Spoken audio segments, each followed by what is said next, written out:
Hello everyone, good morning, Radhe Radhe. कैसे हैं आप सब? आई होप आप सब अच्छे होंगे। हम भी बढ़िया हैं। स्वागत है आप सबका मेरे एक और न्यू व्लॉग में। तो गाइज, आज मुझे आप लोगों के साथ एक बात करनी है। किस तरह से शुरुआत करूं, मुझे कुछ समझ नहीं आ रहा। देखिए, पहले ये बात जो मेरे से अभी कमेंटों के ज़रिए बोली गई है, ये मैं खुद भी फील करती थी, लेकिन अब मुझे नहीं लगता कि ऐसा है।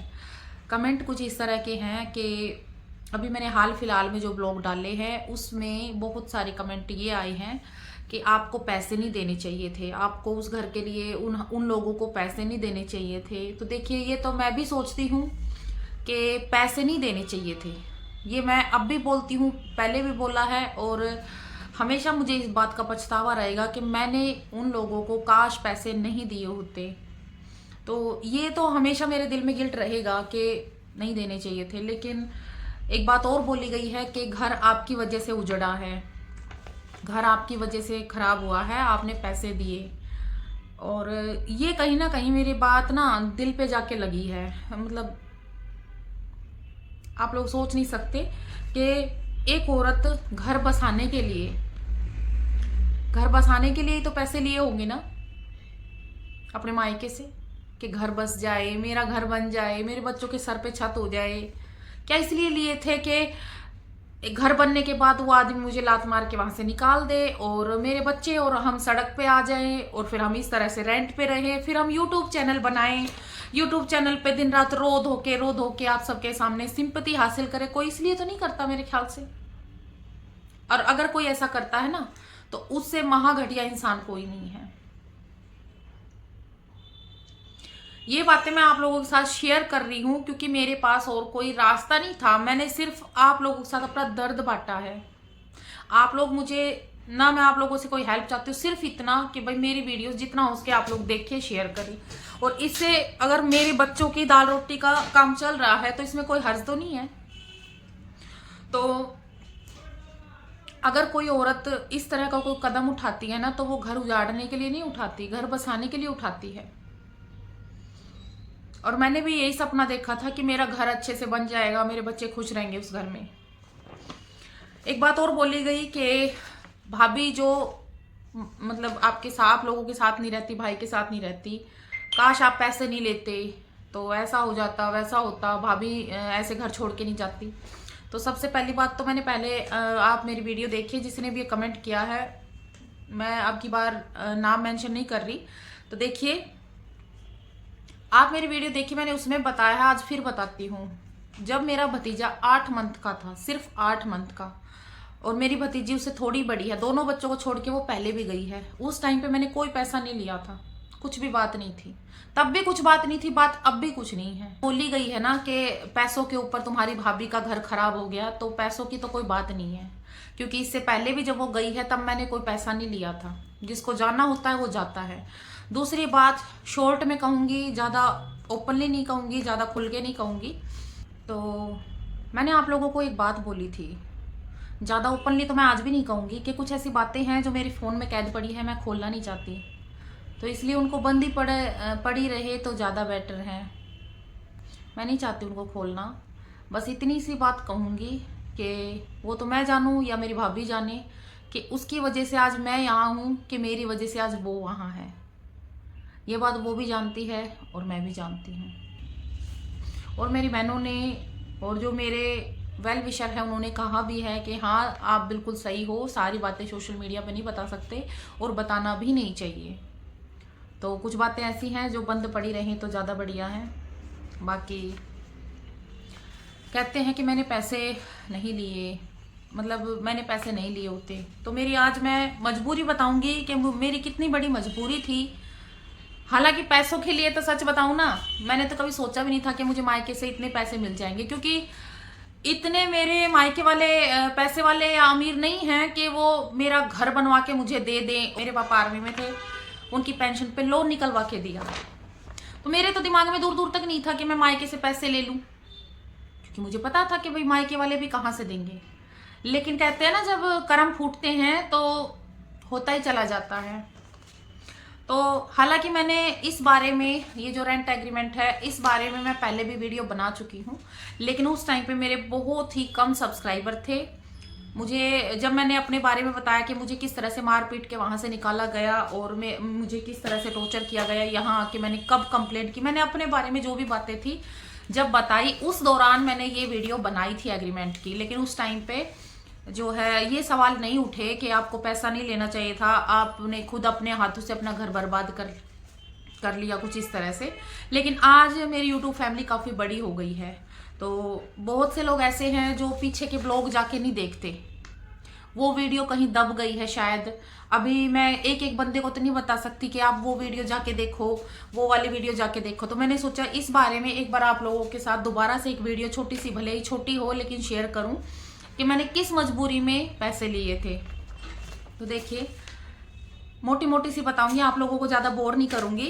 कि कोरोना टाइम था जब मेरे देवर ने बंटवारा मांगा था, मैं बहुत गिड़गिड़ाई थी। मेरे छोटे छोटे बच्चे थे कोरोना टाइम में, वो टकला भी घर पे पड़ा रहता था। उस टाइम पे तो ये लगा लो कमाई का जरिया कुछ था ही नहीं, सब लोग घर पे रहते थे। लेकिन वो टाइम पे सभी लोग घर पे बैठे थे, पैसों की कितनी तंगी थी आप सब भी जानते हैं।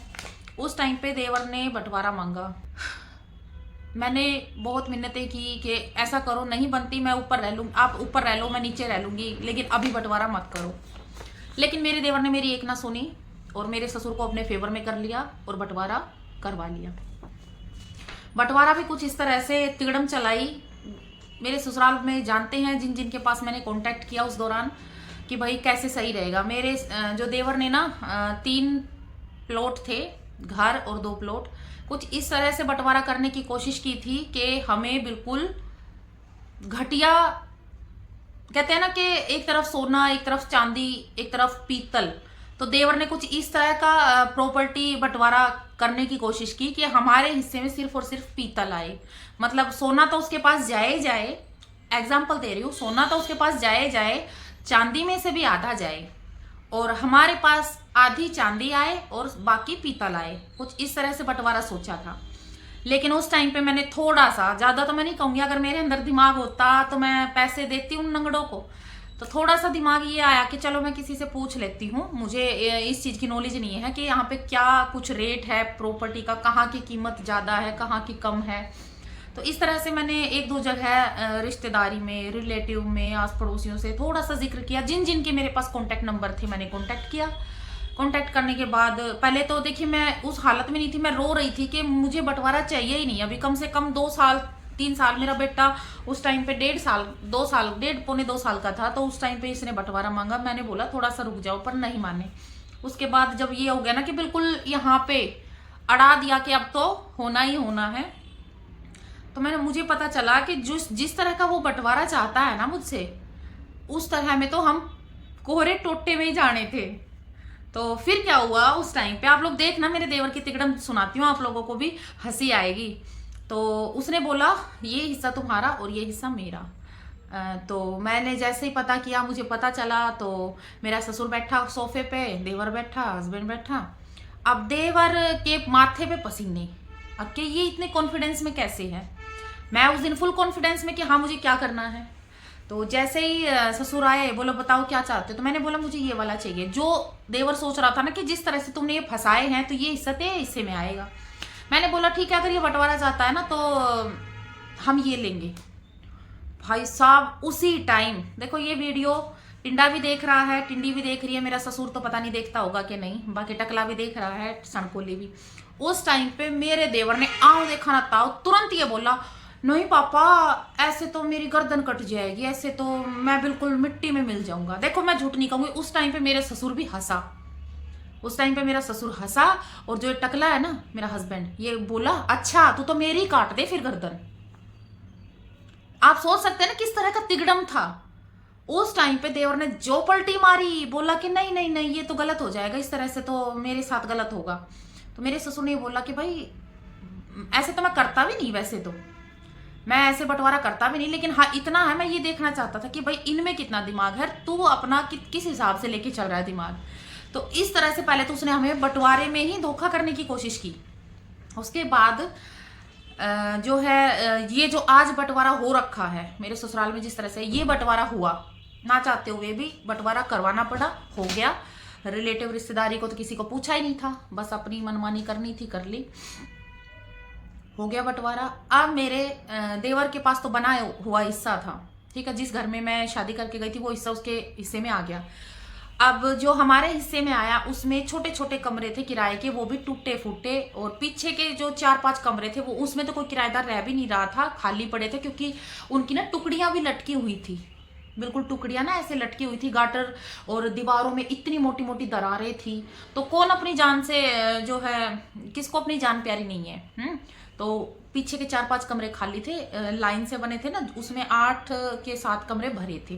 तो शुरू के 2-3 दिन मैं वहां जाके खड़ी होती, घंटों सोचती रहती कि बंटवारा तो हो गया, और पता है मैं वहां जाके भी रोती थी। मैं आज आप लोगों के साथ, शायद ये बात तो मैंने अपने मायके वालों के साथ भी शेयर नहीं की, आज फर्स्ट टाइम आप लोगों के साथ शेयर करने जा रही हूँ। मैं अपने दोनों बच्चों की उंगली पकड़ के जाती और वहां पे खड़ी हो जाती, और मैं ये सोचती खड़ी खड़ी कैसे करूं, क्या करूं, कैसे होगा, कोई नहीं साथ में। जितना सीरियस भगवान कसम मैंने लिया ना, इतना सीरियस तो उस टकले ने नहीं लिया उस चीज को, कि बच्चे कैसे रहेंगे, हम कैसे रहेंगे, नहीं लिया उसने, मैंने लिया। और मैं बेवकूफ थी। आजकल की औरतें ऐसी हैं, अब मेरी देवरानी कोई ले लो, उसको किसी चीज की कोई टेंशन रहती नहीं थी, हस्बैंड करेगा अपने आप, मुझे कोई मतलब। बहुत सी लेडीज ऐसी होती है जिनको कोई चिंता नहीं रहती। मैं अब सोचती हूँ तो पागल थी। एग्रीमेंट मेरे देवर ने बनवाया था, बंटवारा सबका होता है, लेकिन ऐसा बंटवारा मेरे ससुराल में भी, अब दोगले तो हैं ही। देखो मेरे सामने तो ये बोला गया था, जो आस पड़ोस के लोग थे, कि बंटवारा देखा, लेकिन इससे नीचे नीचे जो इस टिंडे ने कर दिखाया। भाई भाई में जुबानी तौर पे बंटवारा होता है, और इस टिंडे को अपने भाई पर भी भरोसा नहीं है, इसने एग्रीमेंट तक बनवा लिया। हालांकि ऐसे एग्रीमेंट पर ना कुत्ते सुसु करते हैं, ठीक है, लेकिन फिर भी उसने बनवाया अपने, क्योंकि बेईमान आदमी के ना दिल में बेईमाना रहता है। तो उसने एग्रीमेंट बनवाया जिसमें साफ साफ लिखा है, कितनी तारीख को, 1 सेकंड रुकना, मैं अभी पढ़ के सुनाती, मेन सुना देती हूँ, मैं आप लोगों को बोर नहीं करूंगी। मेरा बड़ा भाई हेमंत राणा मेरे घर में रह रहा है, उसके हिस्से में दूसरा मकान आया है। यह मेरा मकान खाली करने के लिए हेमंत राणा को 18 महीने का समय दिया जाता है, जो कि 1 जुलाई 2020 से शुरू होता है, और खाली करने का समय 1 जनवरी 2022 है। इस तारीख को मेरा भाई मेरा मकान खाली कर देगा पूरे परिवार के साथ, ठीक है। उसके बाद ये सिग्नेचर वगैरह है, एग्रीमेंट। ये ना, ये जब मुझे दिखता है ना, वो दिन मुझे याद आ जाते हैं। तो अब मुझे तारीख दिखती थी कि 1 जनवरी और 2022 को मुझे वो घर खाली कर देना है। अब मैं वहां जाके सोचती रोती कि ये 18 महीने पता भी नहीं चलेगा, 18 महीने में घर भी बनाना है, घर बना के वहां से निकल जाना है। और सच बताऊं तो उस घर की यादें, जो वो घर जिसमें मैं शादी करके आई थी, रहता है ना, थोड़ी सी अटैचमेंट रहती है, वैसे नहीं रहेगा। तो ये सोच के आएगा कि देखो मेरे बच्चे वहां पे, मेरे बच्चों ने वहां पे जन्म लिया था, मेरे बच्चे वहां पे खेले कूदे थे। तो इस तरह से एक तो वो अटैचमेंट थी घर से, दूसरा कि अब बनाऊं कैसे पैसे, तो एक भी पैसा हाथ में नहीं था। कोरोना टाइम, उस टाइम पे 2 टाइम रोटी मिल जाए वही बहुत थी उस टाइम पे। फिर मैंने फिर भी देखो 2-4 दिन तो मुझे बहुत ज्यादा ये स्ट्रेस हो रहा था, मैं क्या करूं। फिर मैंने हिम्मत बांधी, मैं घर आई, मैंने अपनी दीदी और मम्मी भाई इनके साथ एक बात शेयर की कि अभी जो है जीवांशी छोटी है, स्कूल जाती नहीं है, और अगर जीवांशी को आप अपने पास रख लो, क्योंकि इसको देखो एलर्जी है, जीवांशी को अभी भी एलर्जी है, अभी तो कम हो गई लेकिन पहले बहुत ज्यादा थी इसको धूल मिट्टी से, और रंग इतना फेयर था कि अगर थोड़ी सी धूप में छोड़ दे तो पूरी यहाँ पे दाने दाने से निकल जाए, इस तरह की एलर्जी। तो मैंने बोला कि जीवांशी को आप लोग रख लो, मैं ना थोड़ा वहां पे जगह बनाऊं, 2 कमरे बना लेंगे, पुराने गाटर टुकड़ी है ना, उन्हीं से घर बना लेंगे, 2 कमरे बना लेंगे, सामने मतलब एक दीवार लगा के सटर जो वो होता है ना कि लोहे की जाली वाला सटर होता है, वो लगा देंगे, बच्चे अंदर खेल भी लेंगे, एक बड़ा ही 2 रूम सेट बना लेंगे, बाहर किराएदार रहेंगे, ठीक है। सोचा तो ये था कि पुराने गाटर टुकड़ी जो निकलेंगे ना उन्हीं से बना लेंगे। अब गाटर टुकड़ी भी पता है वो कितने थे, जितना रूम मैंने रेंट पे ले रखा है ना छोटा सा, इतने छोटे छोटे गाटर टुकड़ी है। अभी 2-2 भी गाटर दिलाएंगे ना ज्वाइंट करके तो जाके भले ही बन जाए, नहीं तो मुश्किल था। फिर भी मैंने सोचा चलो देखेंगे, अभी तो ओखली में सर दे दिया है तो मौसल से क्या घबराना, करना है तो करना है। मैंने मेरी बेटी को मेरे दीदी के पास छोड़ा और छोटे से बेटे को लेके मैं इसको एक मैंने गाड़ी दिलाई, ये गाड़ी से वहां मिट्टी में खेलता रहता और मैंने तोड़फोड़ करना स्टार्ट कर दिया। तो मैंने 2 के 3 कमरे मैंने साफ कर दिए थे। और उस टाइम पे मेरी दीदी ने अपने पास से एक भाई रहता है उनके वहां, मतलब उसका बचपन से ही कोई नहीं, हेल्प के लिए उसे भेजा मेरे पास। हम दोनों सुबह 5 बजे उठ के वहां जाते थे। 5 बजे से लेके दोपहर के 1, 1:30, 2 बजे तक हम काम करते। उसके बाद हम घर आते, रोटी बनाते, खाते। उसके बाद 2:30, 3 बजे हम फिर से चले जाते। रात को 10:30, 11 बजे घर आते, नहाते, मैं खाना बनाती, खाना खा के फिर वही सुबह 5:30 बजे उठ के 5, 5:30 उठ के हम चले जाते। क्या जिंदगी थी। हमने बिल्कुल ऐसे अपने आप को ना झोंक दिया था कि अब तो करना है तो करना है। 3-4 कमरों की दीवारें निकाल दी थी और जितना हमने, क्योंकि मेरे ससुर ने भरत करवा दिया था, मतलब मिट्टी डलवा दी थी, तो वो कमरों की और भी ज्यादा ईंटें नीचे दबी हुई थी। तो कम से कम मैं पूरी खड़ी हो जाऊं, इतनी गहराई से हमने ईंटें निकाली। इतना रिस्क लिया कि अपनी जान तक को दाव पे लगा दिया था। वो मिट्टी का ढेर गिर जाता था, हम बड़ी मुश्किल से बचे हैं कई बार। तो उस दौरान जब मैं तोड़फोड़ कर रही थी, ईंटें साफ कर रही थी और दिन रात लगी रहती थी, तो मेरी दीदी मेरे पास आई और मतलब मिलने के लिए आई थी कि चलो भाई मिल लेते हैं। तो उन्होंने देखा कि भाई इतनी सी दूर में तू कैसे रहेगी, ज्यादा नहीं है, मतलब 2 कमरे वो भी मीडियम से बनेंगे, ज्यादा बड़े वो भी नहीं, इतने से में तेरे बच्चे तू कैसे रह लोगे। अब भी तू एक कमरे में रह रही है इतने सालों से, ये लगा लो 7 सालों से, 7.5 सालों से तुमने एक कमरे में टाइम निकाल दिया, सिर्फ एक कमरे में। मेरे बच्चे मेरे बेड पर ही खेलते थे, थोड़ी बहुत देर अगर बाहर छोड़ देती थी तो वो लड़ाई हो जाती थी। तो बोले बच्चों को तो जो माहौल चाहिए वो अब भी नहीं मिल रहा और आगे भी नहीं मिलेगा। जिस हिसाब से तुम तोड़फोड़ कर रही हो, जितनी दूर में तुम बनाने की सोच रही हो उसमें तो कुछ नहीं होना। मैंने बोला मैं करूँ क्या, इससे ज्यादा बनाने की मेरी औकात नहीं है। तोड़ के और 2-3 कमरे तोड़ के भी रख देंगे, जगह बना भी लेंगे, जगह तो है, लेकिन पैसे कहाँ से लाऊंगी। उस टाइम पे मेरी दीदी ने जो बातें थी वो आके मेरे भाई को बताई कि ऐसे ऐसी बात है। तो मेरे भाई को उस टाइम पे ये फील हुआ कि हमें हेल्प करनी चाहिए। भाई उसके पास कोई नहीं है, ना सास है, मतलब ना सास ससुर हेल्प कर रहे हैं, ना ननद, और देवर ने तो घर से ही निकालने की बिल्कुल एग्रीमेंट तैयार कर दिया। उस टाइम पे मेरे भाई ने ये सोच के मेरे पापा से बात की कि पापा प्रियंका को हेल्प की जरूरत है, भाई छोटे से बच्चे को लेकर तोड़फोड़ कर रही है, थोड़ी सी दूर में वो बनाएगी, इतना थोड़ा बहुत खर्चा भी लगाएगी तो वो किसी काम का भी नहीं। मेरे पापा ने मना भी किया था कि बेटा वो लोग पैसे देने लायक नहीं है, क्योंकि इससे पहले भी मेरे ससुर ने, पता है मेरे पापा के सामने क्या बोला कि चौधरी साहब अपनी जमीन पर लोन दिला दो, मैं आपके दामाद का, आपकी बेटी के लिए ना किराए का कर दूंगा जुगाड़। तो मेरे पापा समझ गए थे कि ये लालची लोग हैं, और है भी। एक बात बताइए, अपने बेटे अपने बहू का अगर तेरे को कुछ करना भी है, हेल्प करनी है, तो खुद से कर। मेरे माँ बाप क्या ठेका उठा रखा है तुम्हारे बेटे का किराए का जुगाड़ करने के लिए, घटिया इंसान। तो मेरे पापा तो पहले ही जानते थे कि ये नियत के ऐसे ही हैं। तो मेरे पापा ने बोला भी, बोल बेटा वो पैसे देने लायक नहीं है, वो पहले से उनकी नियत ऐसी है। तब मेरे भाई ने ये बोला था कि देखो पापा, आज हम इसकी हेल्प नहीं करेंगे, कल को कोई बात हो गई, छोटी, अभी तो वो छोटी है मेरी बेटी, आगे चल के बड़ी भी होगी, किराएदारों में इस तरह के 3rd क्लास क्वालिटी के जो किराएदार जो होते हैं ना, कि ऐसे ही घूमते हैं बिना कपड़ों के, अंडरवेयर में घूमते हैं। एक होता है कि किराएदार भी ढंग ढंग के होते हैं, मैनर्स के साथ, वो किराएदार भी कुछ इस तरह के घूम के आ रहे हैं, टावल लपेट के घूम रहे हैं, इस तरह के किराएदार। तो मेरे भाई ने बोला पापा जिस तरह के वहां पे किराएदार हैं, उनके कमरे हैं पुराने, तो उस तरह से वहां पे बेटी को साथ लेके रहना तो ठीक नहीं है। चलो वो अकेली भी अगर बेटा बेटा होता तो एडजस्ट कर लेती 2-4 साल, लेकिन अगर बेटी के साथ वो वहां रहेगी, कल को बाई चांस कोई बात हो गई, बेटी बड़ी भी होगी, तो फिर हम अपने आप को कभी माफ नहीं कर पाएंगे। मेरे भाई ने ये बोला था कि किसी की मत सोचो, अपनी बेटी और अपनी देवती के बारे में सोचो, कल को कोई बात हो गई तो हम क्या करेंगे, फिर भी तो पछताएंगे ना, तो अभी हम हेल्प कर देते हैं। तो मेरे पापा ने बोला चलो भाई, वैसे तो हमारे पास है कहाँ से। तो मेरे पापा ने उस टाइम पे अपनी पेंशन पे लोन करवाया था। तो आप लोग बताइए मैं इसमें कहाँ गलत हूँ, मेरी गलती बताइए। क्या एक औरत अगर अपने मायके से पैसे उठाती है, मायके वाले हेल्प करते हैं, तो क्या वो इसलिए कि वो सब कुछ छोड़ छाड़ के और बाहर आके बैठ जाए, रेंट पे रहे? जिसने भी ये कमेंट किए है ना, सोच बहुत ही खराब है। अरे कम से कम 1% यही सोच लो, चलो पीछे के ब्लॉग मत देखो। कौन ऐसी औरत है जो पैसे लगाएगी, मेहनत मजदूरी करके घर बनाएगी, फिर उस घर को छोड़ के बाहर रहेगी, और वो भी रेंट पे अपने बच्चों के साथ में?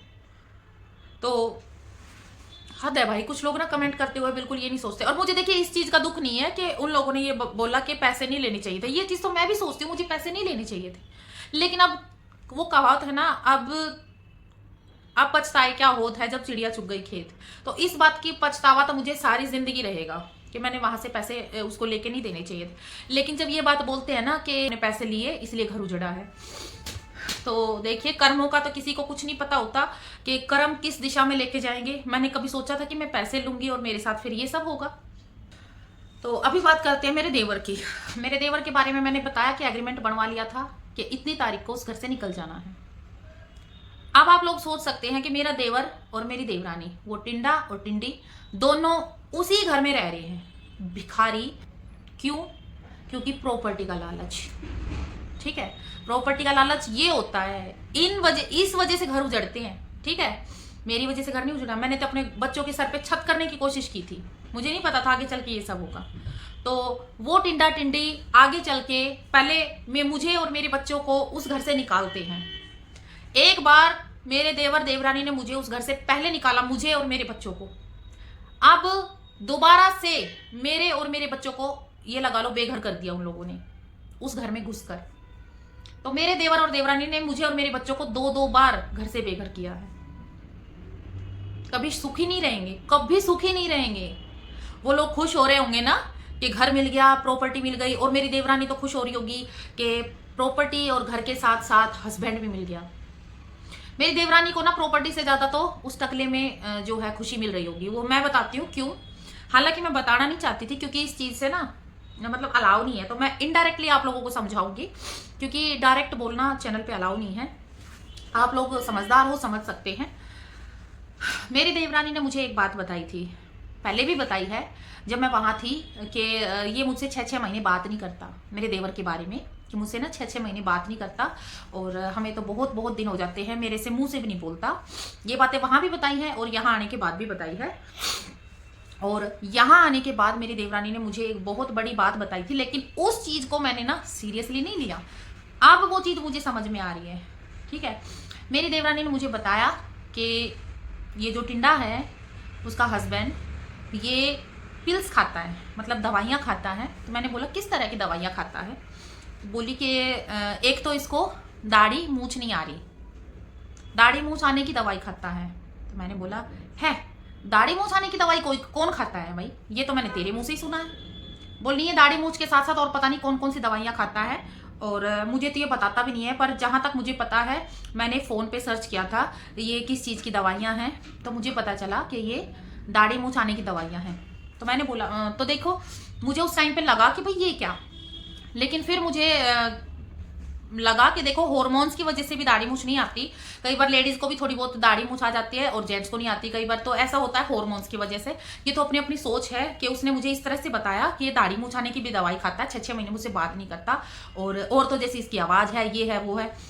अब मुझे कुछ कुछ समझ में आ रहा है वो कहना क्या चाहती थी। बोली कि बहुत सी तरह की दवाइयां खाता है, तो आप लोग समझ सकते हैं वो देवर क्या ऐसी उसमें कमी है कि वो दवाइयां खाता है। ठीक है, अब मुझे समझ में आ रहा है उसका कहने का मतलब क्या था। तो वो घर अभी मैंने सोचा कि वो सिर्फ उस घर के लिए या प्रॉपर्टी के लिए उस घर में गई है, लेकिन अब मैं सोचती हूँ कि वो पैसे प्रॉपर्टी के साथ साथ इस टकले पे भी फिदा किस लिए है, क्योंकि ये बातें मेरे को मेरी देवरानी ने बताई थी, और ये चीजें ना यूट्यूब पे अलाउ नहीं है। नहीं तो मेरे पास इस बात का प्रूफ भी है, जो उसने मुझे ये बातें बताई कि वो पिल्स खाता है, दवाई खाता है, दाढ़ी मूछ आने की, और भी पता नहीं बहुत सारी। इस चीज का मेरे पास प्रूफ भी है। कल को कहीं अगर जिक्र होता भी है ना कि भाई तुमने वीडियो में ये बात बोली, तो मैं वो प्रूफ दिखा सकती हूँ कि उसने मुझे ये बात खुद अपने मुंह से बोली है। अब मुझे समझ आ रहा है कि मेरी देवरानी मेरे देवर से खुश नहीं थी। ये बातें तो वो मुझे पहले भी बताती थी, लेकिन मैं सच में ना, मैं शुरू दिन से ही पागल रही हूँ, और मुझे पागल करके ही मेरी देवरानी ने और इन सब ने यूज किया है। पर चलो, जिसके साथ कोई नहीं होता ना उसके साथ भगवान होता है। पैसा ले ले, घर ले ले, प्रॉपर्टी ले ले, यहाँ तक कि उस टकले को ले ले।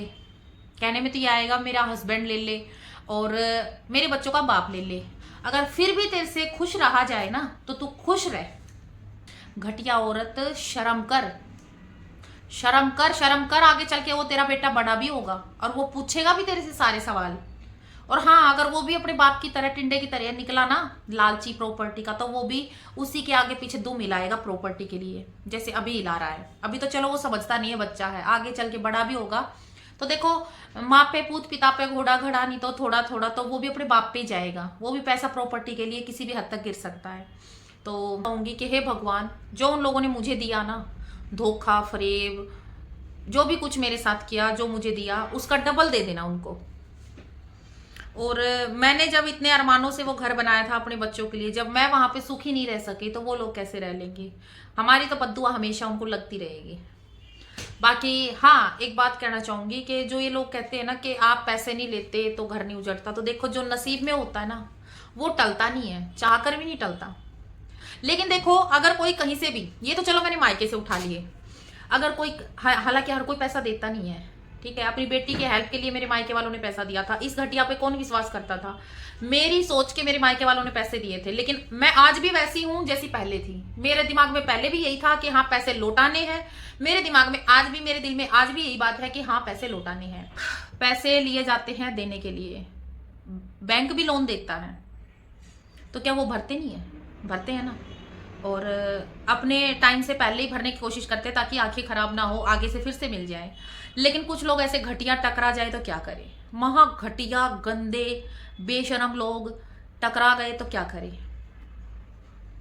मतलब इतनी गालियां खा के भी वो लोग कैसे जिंदा है, समझ से बाहर है। देखो कितनी, तो नसीब का तो कुछ नहीं कह सकते। क्या पता आज मैं जो है इस चीज का दुख मानती हूँ कि देखो मैंने वो अपने घर अपने हाथों से बनाया, अपने पैसों से बनाया, लेकिन कल को भगवान मुझे मेरी मेहनत का फल दे और मुझे इतना मिल जाए मेरी मेहनत से कि मैं कभी इन चीज़ों को याद भी ना करूं।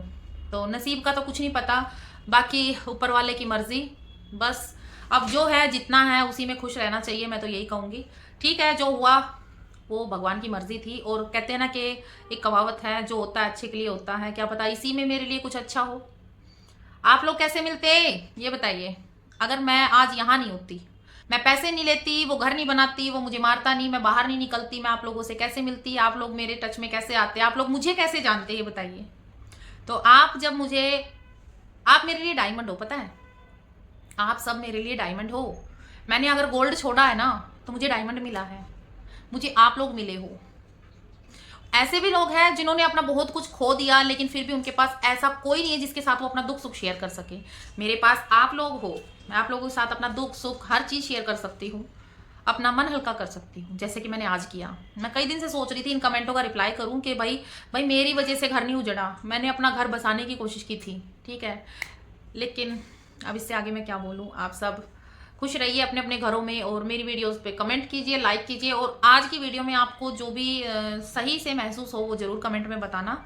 ये हो जाता, काश वो हो जाता। अगर ये चीजें भी मेरे दिमाग में चली हैं, पता है, इस जो 1.5-2 साल के सर्कल में जो मेरे साथ हुआ, उस बीच मैंने ये भी सोचा है कि काश वो वाला घर ही मनूस था, काश मैं अपना यही ले लेती जिसमें जो बना बनाया है, यही ले लेती। वो घर मनूस तो है, इतना तो है, वो घर तो मनूस है, क्योंकि जिस दिन से उस घर में हम गए थे ना, इस टकले के बिहेवियर में चेंजेस आने लग गए थे। मतलब यहाँ भी थे, लेकिन वहां जाने के बाद एक हो नहीं जाता है घमंड, घमंड हो गया था इसको कि मेरा घर बन गया, अब चाहे लोग भाड़ में, वो चीज हो गई थी। कम तो वो इस घर में भी नहीं था, पर हाँ इतना है कि मुझे ये नहीं रहता, गिल्ट नहीं रहता कि मैंने अपने मायके से पैसे क्यों लिए।